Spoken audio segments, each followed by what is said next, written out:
기도할까라는 제목으로 여러분에게 말씀을 묵상하고 기도하려고 합니다. 여러분, 종료주일, 오늘 교회력으로 종료주일을 지킵니다만 이 종료주일은 사순절 기간의 중반부에 이르는 지점입니다. 그래서 오늘 이후부터는 내일부터 고난주간이라고 우리가 지키게 되는데, 그 절기 고난주간 기간에는 예수님께서 체포당하시기도 하고 십자가에 달려 죽으시는 그런 과정들이 고난기간 동에 다 담겨 있습니다. 이렇게 고난주간이 지나면서 주일, 부활주일은 예수님께서 부활하시게 되어지는데, 사실 이런 과정 속에 우리 기독교회 사이에 놀라운 일들이 일어납니다. 그것은 다른 것이 아니라 예수님께서 체포되시고 십자가에 죽으시는 이후로 우리 기독교에 대한 핍박이 더 왕성해지고 강해졌기 때문에 그렇습니다. 그래서 예수님을 믿던 성도들과 교회들이 핍박을 받게 되어지고 흩어지게 되어지고, 그런 환경 상황 가운데에 교회 지도자들은 어떻게 하든지 간에 그 교회를 세워보려고 애를 쓰게 됩니다. 그런 상황 가운데에 노라 펠릭스라는 교회 지도자가 핍박 가운데에 교회를 지켜보려고 몸부림을 칩니다. 그런데 때가 되어서 이 로마의 군사들이 그 교회를 들이닥치고 오늘 그 지도자를 체포하려고 합니다. 그때에 가까스로 교회 뒷동산으로 피하게 되고, 동산에 있는 작은 동굴로 피해서 숨었습니다. 그런데 그 동굴 안에 숨었지만 이 펠릭스는 직감합니다. 교회를 수색하다가 없으면 교회 뒤편을 수색할 것이고, 누구나 알고 있는 동굴을 수색하면 자신은 당연히 체포될 수밖에 없다는 사실을 알고 있었습니다. 그런 까닭에 그는 나지막한 소리로 그 동굴 안에서 하나님 앞에 기도하기 시작했습니다. 그의 기도는 간단했습니다. 주님, 나의 생명을 당신의 손에 맡깁니다. 그렇게 하고 동굴 속에 숨어서 내가 언제 체포될까 그렇게 준비하고 기다리고 있는데, 아니나 다를까 동굴 입구에 로마 군사들이 왔다 갔다 합니다. 여기로 가면서 찾고 저기로 가면서 찾는데 이제 들어오겠구나 하는데 이상한 일들이 일어납니다. 동굴 앞에서 서성이기는 하는데 들어오지를 않더란 이야기입니다. 그러더니 못 찾겠다는 말들과 함께 그들이 돌아가는 모습을 목격합니다. 그래서 이 로라 펠릭스가 이 도대체 어떻게 된 일인가 해서 다 지나간 다음 동굴 안에서 있다가 나오는데, 동굴에서 나오면서 군인들이 왜 동굴 안을 들어오지 않았는지를 이유를 알게 됩니다. 이은즉슨 나오면서 보니까 그 입구에 그가 들어간 이후 기도하고 기다리는 동안 거미들이 그 입구에 거미줄을 이렇게 몇 가닥을 내린 거예요. 그러니까 이 군사들이 동굴 안으로 들어갈까 하다가 입구에 거미줄이 쳐 있으니까 동굴 안으로 사람이 들어간 흔적이 없구나 판단하고 그들이 수색을 하고 돌아갔다라는 겁니다. 그 일 이후에 펠릭스라는 지도자의 간증이 소개됩니다. 그가 자신이 경험했던 하나님에 대해서 뭐라고 이야기하는가? 우리가 이 땅에 살아가면서 위기를 만나고 어려움을 겪게 되지만, 하나님이 함께하는 사람과 하나님이 함께하지 않는 사람은 천지 차이로 그 상황이 다르다라는 것을 그가 간증합니다. 하나님이 안 계시면 그 아무리 돌 성벽 속에 숨어있고 튼튼한 새 철문지에 숨어있고 보호한다 할지라도 하나님이 안 계시면 거미줄보다도 약하게 되는 것이라고 이야기를 합니다. 그러면서 우리의 인생 속에 하나님이 함께 하시고 주인 되시면 아무리 거미줄 같은 연약한 상황 속에 우리가 처해 있고 산다 할지라도 강한 철벽과 철문보다도 튼튼하고 강하게 보호받는다라는 하나님의 은혜를 그가 성도들에게 간증하고 있다는 것입니다. 사랑하는 성도 여러분, 이 시간 우리가 이 세상을 살아가면서 하나님 앞에서 믿음 생활하는 것도 벅차고 사회생활 하는 것도 힘든 역경 가운데 세상이 우리를 어렵게 하는 그것들이 있다는 것입니다. 그것 때문에 우리는 이것을 붙잡으려고 애를 쓰기도 합니다만, 기억하십시오. 지난주 말씀을 드리면서 가나 혼인잔치에 물이 변하여 포도주가 될 수 있었던 이유는 그 잔치집에 예수 그리스도가 주인의 자리에 섰을 때에 놀라운 능력이 일어났다라고 말씀을 나눴던 것처럼, 우리의 인생 세상 속에 우리를 슬픔 속에 근심 속에 처하게 하는 그런 현장에 처했다 할지라도 하나님이 함께 하시고 그분이 내 인생의 주인의 자리에 서 계시면 아무리 연약한 거미줄과 같은 우리의 보호벽이고 환경이라 할지라도 하나님께서 지켜주시고 물이 변하여 포도주가 되는 것처럼 우리의 인생을 바꾸시고 우리 하나님께서 책임져 주실 줄로 믿습니다. 여러분, 이것이 그리스도인들이 가지고 있는 신앙의 고백입니다. 우리가 하나님 앞에 이 시간에 나를 힘들게 하는 그것을 내려놓으십시다. 그것 때문에 힘들고 어려운 역경 속에서 근심하고 절망할 것이 아니라 하나님이 주인 되시고 함께 하시니 내려놓아 보십시오. 그 순간 저와 여러분은 놀라운 일들을 경험할 것입니다. 그런 연약한 저와 여러분을 사용하셔서 그 하나님이 은혜를 베푸시기 때문인 줄로 믿습니다. 그래서 저와 여러분은 고백할 수 있는 거예요. 주님만이 나의 힘입니다. 할렐루야. 주님만이 나의 사랑입니다. 할렐루야. 이런 고백, 종료주일 가운데에 하나님 앞에서 저와 여러분이 고백하면서 호산나 호산나 그 예수 그리스도를 찬양하고 높여야 된다는 거예요. 예수님께서 예루살렘에 입성하실 때에 많은 사람들은 자신들의 옷을 펴고 종려나무 가지를 꺾고 흔들면서 기뻐했습니다. 왜 기뻐했을까요? 그들의 목적이 있었고 오늘 그들의 야망에 예수 그리스도가 해결해주고 채워줄 것이다라고 생각했기 때문에 그랬습니다. 오늘 이런 현실 속에 저와 여러분은 오늘 말씀을 통하여서 내가 믿는 예수 그리스도, 오늘 그 예수 그리스도가 누구인가, 그분이 왜 예루살렘을 올라가셨는지에 대한 다시 한번 말씀 앞에서의 고백과 확인이 있어서 특별히 이 종료주일 이후에 고난주간을 맞이하고 부활절을 맞이하는 우리의 인생 속에 아름다운 간증, 하나님이 기뻐하시는 호산나의 찬양이 울려 퍼질 수 있기를 예수님의 이름으로 축복합니다. 오늘 예수 그리스도의 고난, 예수 그리스도의 고난은 저와 여러분에게 엄청난 축복과 은혜로 다가왔습니다. 예수 그리스도는 피 흘리시고 찢기시는 길을 걸어가셨지만 우리는 찢기고 더럽혀졌던 인생과 영혼들이 회복되어지고 치료되어지는 축복의 자리로 옮겨졌기 때문에 그렇습니다. 죽음의 자리에 있었던 우리의 인생이 이제는 새로운 생명을 가진 살아있는 영생의 주인공이 되었다는 것입니다. 이것이 십자가의 은혜입니다.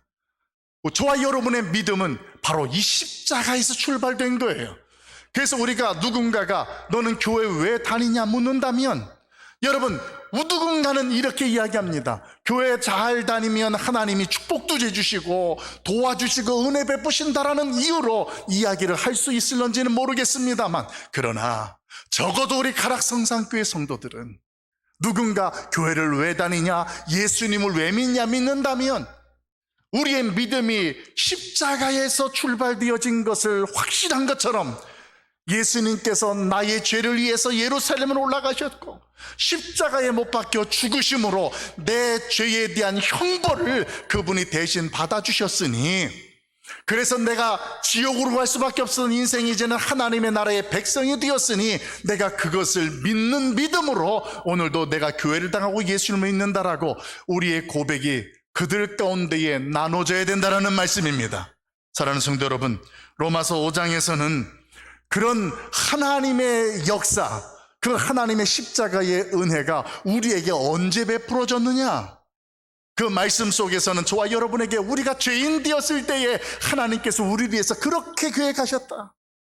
우리가 원수로 되었을 때에 하나님과 단절되어지고 하나님 앞에서 우리가 하나님을 대역하는 모습으로 섰을 때에 그분은 우리를 사랑하셨다, 이렇게 성경은 선언합니다.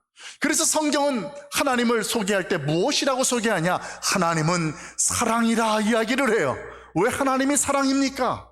그럼에도 불구하고 저와 여러분을 사랑하셔서 독생자들 예수 그리스도를 이 땅에 내어주셔서 십자가에서 우리의 죄를 위해 대속 제물 어린 양이 되게 하셨기 때문에 그렇습니다. 여러분, 예수 그리스도가 나의 죄를 위해서 어린 양 대속 제물이 되셨다라는 것, 이것이 우리의 믿음의 출발입니다. 그래서 예수님 앞에서 감사합니다 고백하는 거예요.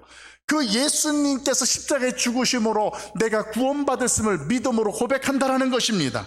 여러분, 이런 십자가에서 시작된 우리의 믿음, 그런 믿음은 우리의 믿음 생활하는 가운데에 어떤 경우 믿음을 지키기 위해서, 내가 신앙생활로 세상을 살아가기 위해서 감당해야 할 또 다른 십자가들을 만나게 됩니다. 내가 예수만 안 믿었다면 편안하게 할 수 있는 일이고 결정할 수 있는 일인데, 예수를 믿고 나니까 그 일에 대해서 피할 수 없고 그 믿음으로 그 일을 감당해내고자 한다는 것입니다. 이것이 오늘 십자가에서 출발된 믿음을 가진 성도의 모습이 됩니다. 예수님께서 어느 날 복음을 전하고 다니실 때 한 청년이 찾아와 묻습니다. 나도 주님을 따르겠습니다. 나를 주님 받아주세요. 그때 예수님께서 그 청년에게 이야기합니다. 너를 부인하고 십자가를 지고 나를 따르라. 너의 십자가를 지고 따르라. 사랑하는 성도 여러분, 그에게 말씀하셨던 자기 십자가라는 것이 무엇입니까? 내가 하나님 앞에서 믿음 생활하면서 하나님의 말씀과 믿음을 지키기 위해서 어떤 경우 감당해야 되고 버텨야 되고 포기해야 될 이런 모든 것들이 우리가 감당해야 될 지구가 십자가가 됩니다. 그런데 신앙 안에서만 이런 것들이 우리에게 해당될까요? 그렇지 않습니다.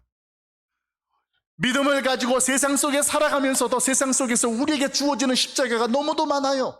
어떤 게 있을까요? 사실은 나 혼자도 살아가기 벅차고 내 몸도 고단한데, 어느 날 내가 나의 남편을 봉양해야 되고 나의 아내를 봉양해야 되고 우리의 자녀들을 위해서 피곤한 몸을 가지고도 지친 몸을 가지고 다시 일터로 나아가는 그런 세상적인 십자가도 져야 할 때가 있다는 것입니다. 여러분, 믿음이 없다면, 하나님이 나와 함께 하시고 나를 구원하셨다라는 그 믿음이 없다면 세상 사람들은 그 십자가를 어떻게 할까요? 피하고 어떤 경우는 그 십자가를 바꿔달라고 요청합니다. 그런데요, 여러분, 십자가는 선택하는 것이 아니라 주어지는 것이라는 것을 믿을 수 있기를 바랍니다. 우리에게 믿음이라는 것은요, 내가 선택한 것이 아니라 하나님이 사랑하셔서 예수 그리스도를 나의 죄를 위해 십자가에서 죽게 하셔서 그 은혜를 내가 믿게 되는 믿음이에요. 그러니까 내가 믿는 믿음, 십자가에서 시작된 우리의 믿음은 내가 선택한 게 아니라는 거예요. 그리고 그 믿음을 위해서 살아가는 과정 속에 우리가 경험하게 되어지는 것들은 내가 믿음을 가졌기 때문에 우리 가운데에 당연히 오고 감당하게 될 것이라는 것이에요. 믿음을 지키기 위해서 이것들을 갖다가 내가 그 십자가가 지기 싫다고 포기하는 일은 내가 십자가에서 시작된 믿음이 아니라는 이야기입니다. 여러분, 내가 섬겨야 될 가족 식구들, 나도 힘들고 벅차지만 섬기고 그분을 사랑하는 것은 내가 믿음의, 십자가 시작된 믿음의 사람으로서의 당연한 본분이고 우리의 신앙생활이 되는 줄로 믿으시기 바랍니다. 그뿐만이 아니에요. 한평생 동안 애쓰고 고상해서 이제는 몸이 불편해진 부모님, 그 부모님을 섬기고 그 부모님을 봉양하는 일 또한 저와 여러분이 믿음 가운데에서 당연히 짊어지고 나아가야 할 십자가 중에 하나입니다. 그 십자가를 피하고 싶고 나는 지기 싫다, 다른 사람이 져면 좋겠다, 이렇게 생각한다면 오늘 예루살렘을 입성하시고 십자가를 지기 위해서 골고다 언덕을 올라가시고 채찍에 맞신 그 주님을 믿는 믿음이 오늘 내 안에 다른 믿음과 다른 신앙으로 서 있다는 것과 같은 것이 되는 거예요. 예수님 예루살렘에 입성할 때 많은 사람들이 종려나무 가지를 꺾어 흔들었습니다. 모양을 보기에는 모두가 다 예수님 앞에서 환호하고 오늘 기뻐하는 모습인 것 같지만 그들 모습 속에는 예수 그리스도가 누구인지를 몰랐습니다. 그래서 오늘 그들의 그 중심 속에 이미 세례 요한은 예수 그리스도에 대해서 고백합니다. 뭐라고 고백했습니까? 29절 말씀 같이 한번 읽어봅니다. 같이 봅니다. 시작. 이튿날 요한이 예수께서 자기에게 나오심을 보고 이르되 보라, 세상 죄를 지고 가는 하나님의 어린 양이로다. 아멘. 여러분, 우리가 알고 있는 세례 요한은 예수님보다 6개월 이 땅에 먼저 와서 하나님의 나라를 선포하고 회개를 선포했습니다. 하나님께서 우리에게 약속하지 않았느냐? 하나님께서 메시아를 보내주시겠다고, 한 왕을 세우시겠다고 말씀하지 않았느냐?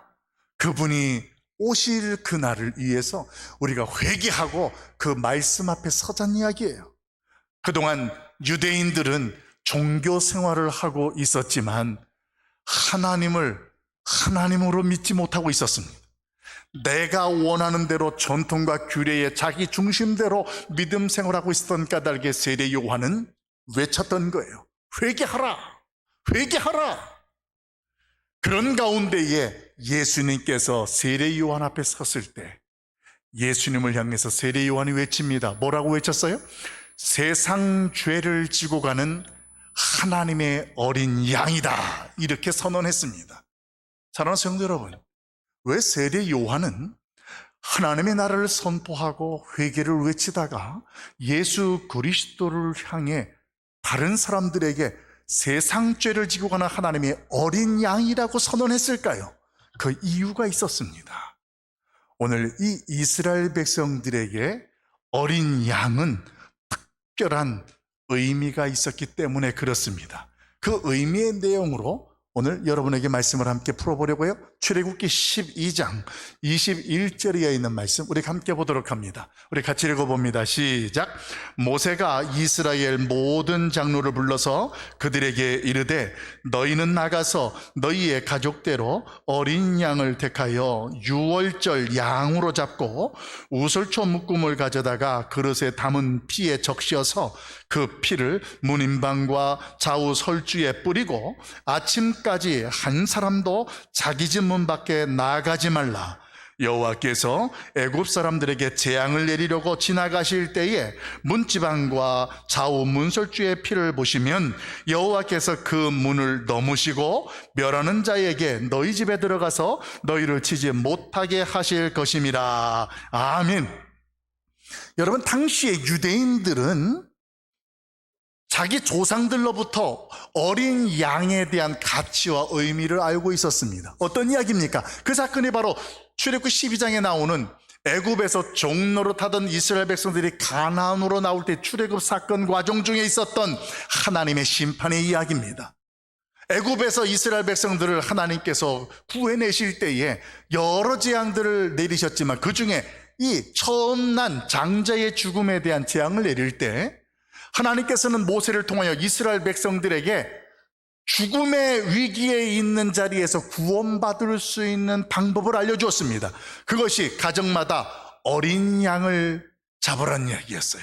그리고 그 어린 양을 잡아 그 피를 문지방과 문설주에 우슬초 묶음으로 바르면 밤에 죽음의 그림자가 멸하는 자들이 오다가 집들을 지나가다가 어린 양의 피가 묻어 있으면 넘어가거니와 만약에 묻어 있지 않다면 그 집의 장자를 죽이겠노라, 심판하겠노라는 말씀을 하셨기 때문에 이 히브리 백성들은 그때 하나님의 말씀을 듣고 모두가 다 자신들의 문지방과 문설주에 어린 양의 피를 발랐습니다. 아침에 되고 보니까 애굽 집안엔 모두가 다 곡소리가 나는데 이스라엘 히브리 민족들 가운데는 하나님의 은혜를 경험하게 됩니다. 그래서 그 이후부터 어린 양의 피가 그들을 구원했다라는 사실을 기억하면서 유월절 절기를 지키게 되어지는데, 그 유월절 절기에는 어린 양을 잡아다가 그 어린 양의 피를 하나님 앞에 뿌리고 제물로 드리는 그런 제사를 드리면서 하나님께서 베푸신 은혜의 그 능력을 찬양하는 것이 유월절이었습니다. 그래서 이스라엘 백성들이 수많은 절기들을 성경에 지키고 있습니다만 그 모든 절기의 시작은 무엇이었느냐? 바로 유월절이었습니다. 그래서 정월 14일 그날 이 양을 잡고 하나님께 유월절을 지키면서 그 동시에 무교절이라는 것이 같이 진행되어지고 그 무교절이 끝나면서 또 다른 절기로 또 다른 절기로, 그래서 이스라엘 백성들은 그 절기 속에서 하나님을 지키게 되고 기억하게 되는 것이에요. 오늘 그런 과정 속에 있다 보니 이스라엘 백성들 가운데에 어린 양이라는 말을 세례 요한에게 들었을 때 그 유대인들은 무슨 생각이 들까요? 세상 죄를 지고 가는 하나님의 어린 양이라는 이야기를 들었던 유대인들은 과거 조상 때부터 지금 유월절을 지켜오는 그들까지 그 유월절 어린 양이라면 죽음의 자리에서 우리를 건졌던 어린 양이 아니냐. 그런데 저 예수 그리스도를 세례 요한이 세상 죄를 지고 가는 하나님의 어린 양이라고 이야기하는 음성을 들으면서 그들은 놀랄 수밖에 없었습니다. 여러분, 사실은 세례 요한이 이렇게 하나님의 어린 양이라고 선언할 때는 두 가지 목적이 있었습니다. 그 첫째는 지금 이 땅에 오신 자기 앞에 서 있는 예수 그리스도가 하나님이라는 것, 하나님께서 약속하신 대로 이 땅에 보내신 메시아이고 구원자라는 사실을 알고 선포하는 의미가 들어있었습니다. 그리고 그것과 함께 두 번째는 그분이 이 땅에 왜 오셨는지를 소개합니다. 어린 양이, 유월절 어린 양이 죽음의 자리에서 그 이스라엘 백성들을 구원하신 것처럼 예수 그리스도가 십자가의 어린 양 희생 제물이 되어 주심으로 우리를 죄에서 용서하고 구원하시는 일을 위해 이 땅에 오셨다라는 것을 오늘 세례 요한이 보라, 세상 죄를 지고 가는 하나님의 어린 양이로다라는 말씀 속에 선언하고 있다는 거예요. 여러분, 이런 상황 속에 유대인들이 유월절을 지킬 때에 어느 정도로 이 유월절의 어린 양과 함께 특별한 의미를 가지고 지켰는지를 묵상해 볼 필요가 있습니다.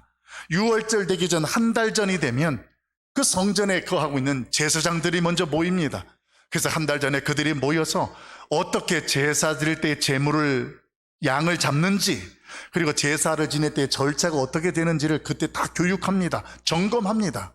그렇게 한 달 전에 준비를 하다가 2주가 남으면 훈련받은 제사장들이 예루살렘을 중심으로 하루길에 있는 지역들을 제사장들이 돌아다니면서 제사 때 쓸 양들의 흠없는 것들을 숫자를 헤아립니다. 구별된 양들로 지정된 것들이 그 사람들로부터 몇 마리가 있는지를 체크되어지면 이제 때가 되어서 유월절 때에 순례자들이 예루살렘으로 올라옵니다. 올라오면서 그렇게 구별되어진 양들을 그때 거기에서 구해가지고 그것을 예루살렘에 끌고 올라옵니다. 그러면 그때의 제사장들은 그 올라온 순례자들의 제물을 받아서 제사를 드릴 때에 어떻게 양을 잡는지를 지도하면, 양을 잡는 것은 제사장이 아니라 그 가족의 대표가 양을 잡는 거예요. 그러면 그때에 양을 잡는 때에 제사장들이 지도하고 나온 피들을 뿌리고 제물로 드리면서 하나님께서 구원하신 구원의 은혜들을 경험하고 기억하면서 제물을 드리게 하면서 유월절을 지켰습니다.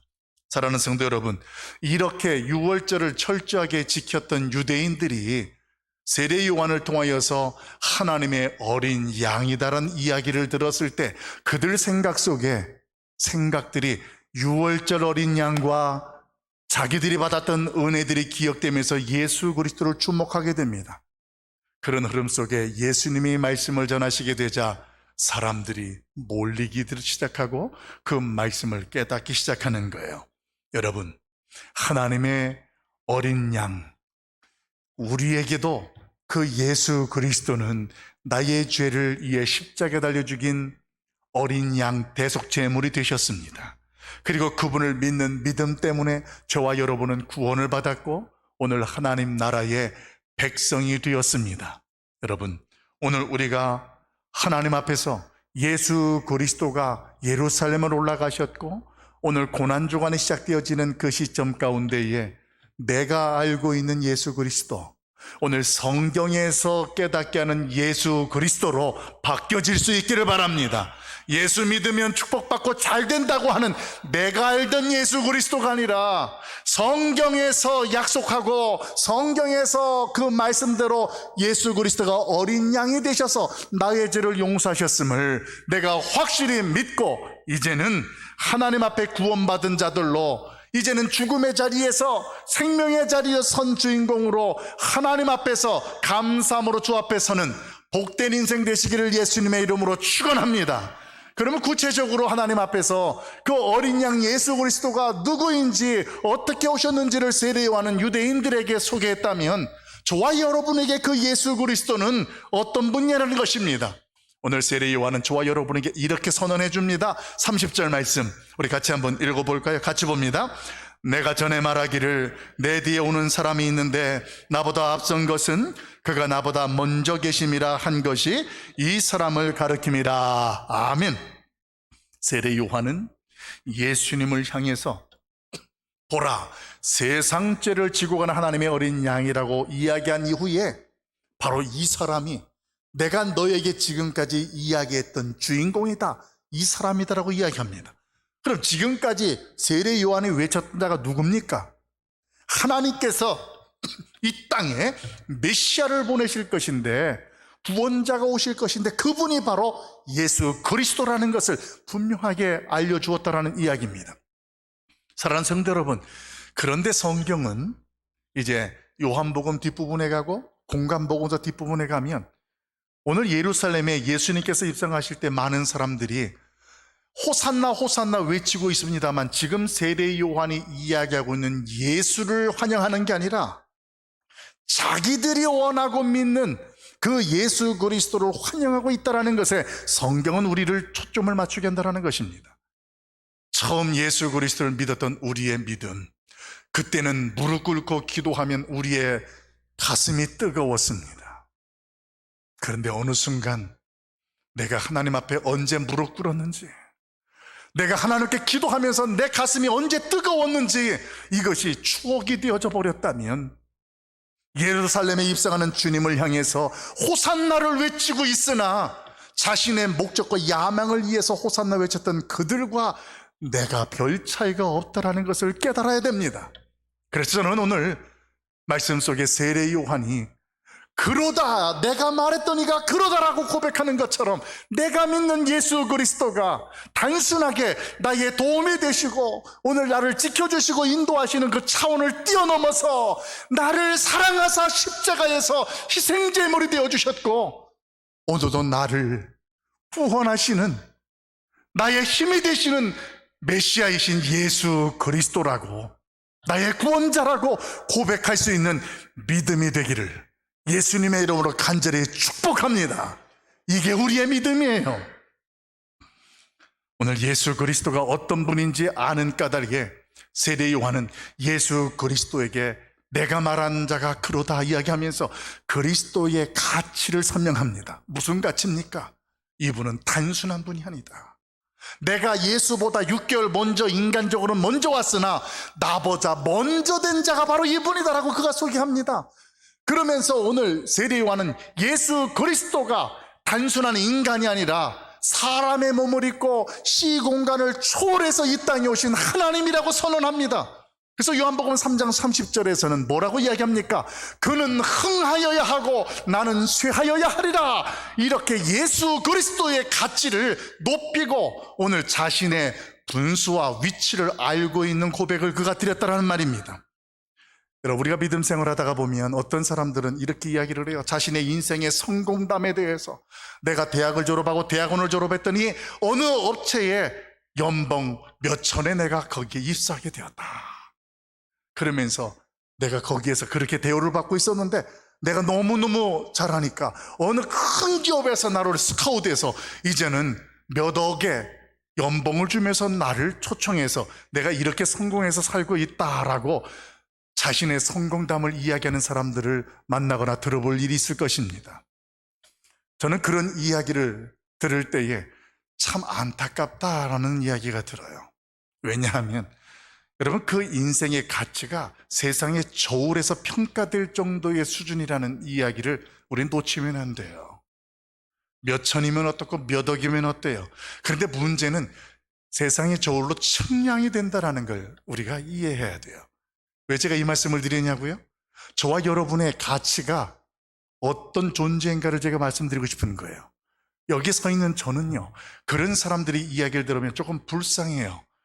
측량이 되어진 존재이기 때문에. 저와 여러분은요, 측량할 수 없는 존재예요. 할렐루야.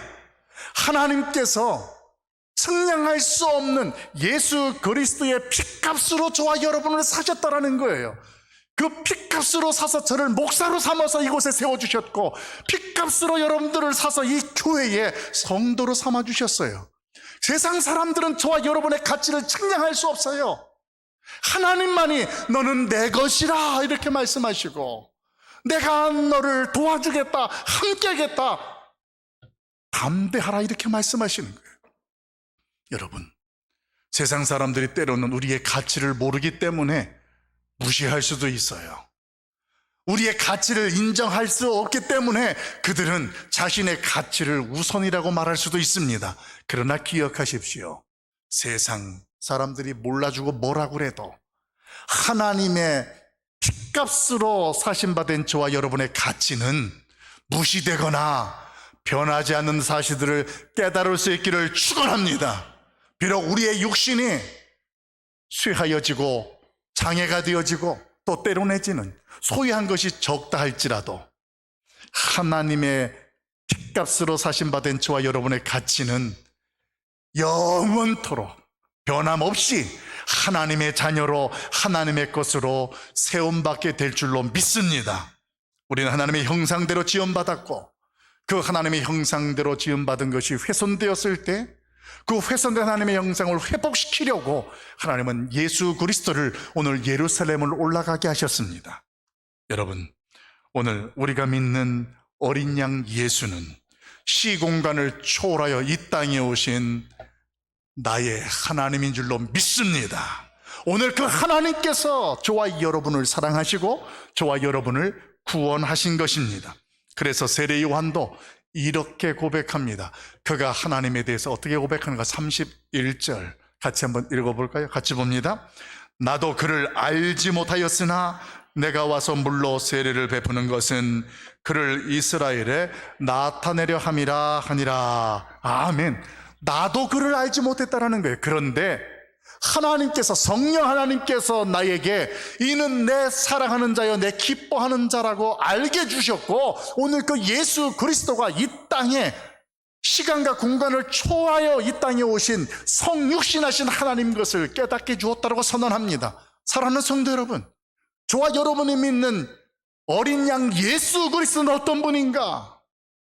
누구보다도 나를 사랑해서 사랑 때문에 십자가에 못 박혀 죽으셨고 그 사랑 때문에 이 땅에 인간의 몸으로 입고 오신 메시아요 하나님인 줄로 믿습니다. 그분이 하나님의 어린 양이에요. 누구를 위해서? 나를 위해서 오신 분이라는 이야기입니다. 이제 내일부터 특별 새벽 기도회가 고난주간에 시작이 됩니다. 예수님께서 예루살렘을 올라가실 때의 제자들과 무리들은 자신들이 할 수 있는 옷을 펼치고 나무를 흔들었습니다. 여러분, 이번 종료기간 동안, 종료주일 이후 고난기간 동안 나는 하나님 앞에 무엇을 펼치고 흔들겠습니까? 여러분들을 초대합니다. 내일부터 새벽기도, 특별 새벽기도의 5시 반에 주예전에 나오십시오. 하나님 앞에서 기도의 잔을 수축하십시오. 그리고 믿음으로 예수님 앞에서 옷을 펼치듯이 그분의 길을, 그분의 고통을 내가 믿음으로 고백하며 함께 나아가십시다. 우리 하나님 앞에 그런 고통 속에 하나님의 사랑을 깨닫고 그 하나님의 작정과 섭리 속에 부활의 기쁨을 경험하면 하나님께서는 우리의 인생 가운데 주인이 되사 지켜주실 것들은 지켜주시고 해결할 것들은 해결되어지는 놀라운 기적 우리 가운데 베풀어 주실 줄로 믿습니다. 우리 같이 한번 따라합시다. 어린 양 예수 그리스도, 그분이 나의 소망입니다. 그분이 나의 사랑입니다. 할렐루야. 아멘. 기도하겠습니다. 사랑 많으신 아버지 하나님, 나를 위해서 오늘 예루살렘에 입성하신 어린 양 예수 그리스도를 다시 한번 묵상하고 깨닫게 하시니 감사합니다. 오늘 그 은혜로 내가 주님 앞에 섰고 오늘 그 은혜로 내일도 달려갑니다. 여호와여, 오늘 나에게 주어진 십자가, 그 십자가가 너무 무겁고 힘이 들어서 피하고 싶고 내려놓고 싶고 바꾸고 싶은 우리의 욕망들이 있지만 내가 나를 위해서 십자가의 길을 걸어가신 주님을 믿는 믿음을 가졌던 까닭에 오늘 나에게 주어진 가정을 담당할 십자가, 누군가를 섬겨야 될 십자가를 감당하려고 합니다. 힘 주시옵소서, 은혜 베풀어 주시옵소서. 주님께서 오늘도 나를 위해 걸어가신 그 길, 기도로 무릎으로 나아갑니다. 하나님께서 기뻐하사 주의 영광 나타내 주시옵소서. 예수님의 이름으로 간절히 기도하옵나이다. 아멘.